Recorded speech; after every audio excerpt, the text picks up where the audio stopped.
Hello and happy new year, you filthy animals. Today on the Pop 100, we're talking Google Home's nostalgia-soaked Molotov cocktail of a Home Alone commercial. While everyone was out there arguing whether or not Die Hard is a Christmas movie, it is.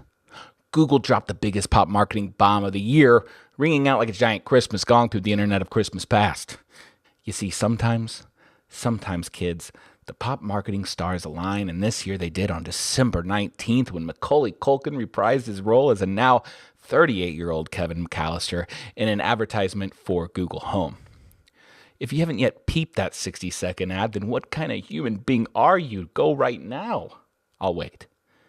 It sent a ripple through the internet that even those with flip phones could feel. It's pop marketing because it utilizes contextual pop culture icons, Home Alone, to deliver really specific and potentially boring product features, brand marketing for Google Home.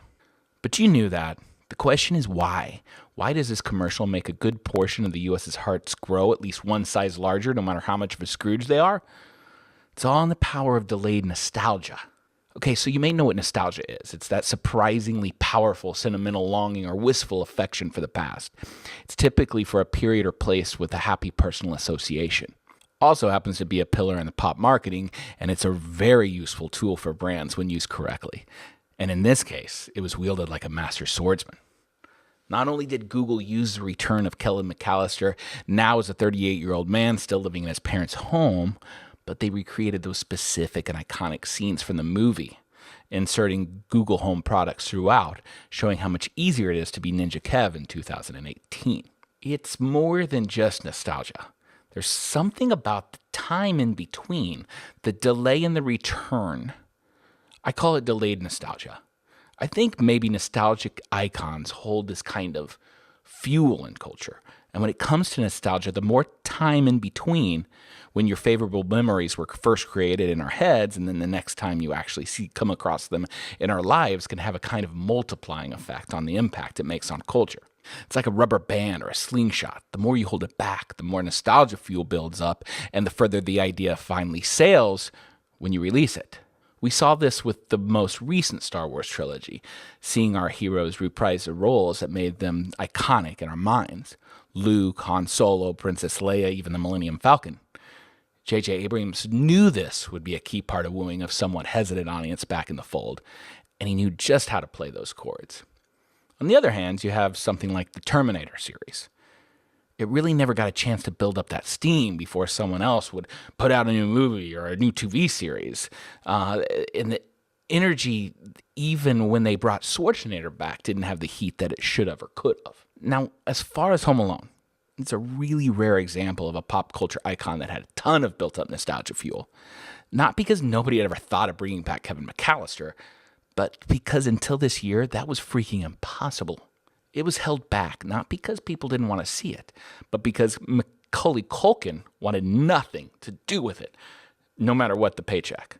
I mean, think about it. It would have happened on the 20th anniversary or when Macaulay Culkin turned 21, right? Million reasons to bring this movie back. Never happened.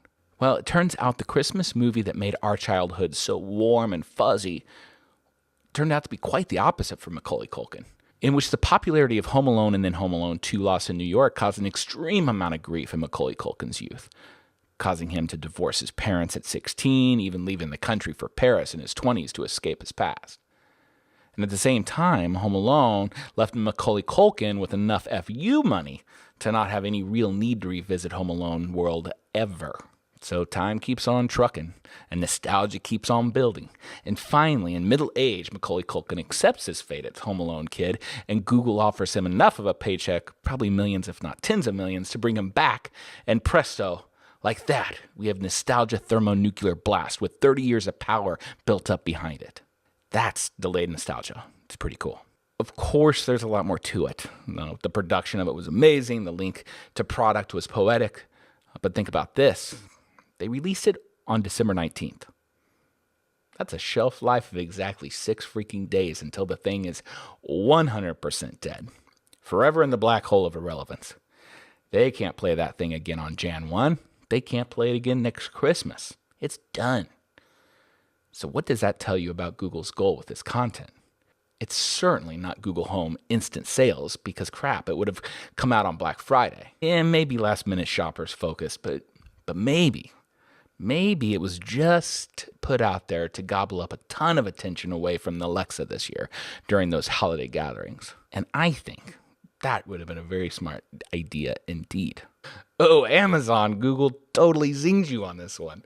This one totally should have been yours. Also, I'd say that Macaulay Culkin is pushing a comedy podcast right now. I'm sure he understands pop marketing and how it works. See, he gets some cash and gets shoved into the world's view for the holidays, giving his own brand a nice charge before the new year. Smart. Ugh, I could talk about this forever, but I'm trying to shorten these up. So make sure and hit up my website at botmarketer.com. Sign up for my newsletter, The Weekly Zeitgeist, to check out all the bot marketing news out there. Happy New Year, true believers, and whatever it is that you want to accomplish this year, go out there and make it happen. Stop watching videos, except for mine.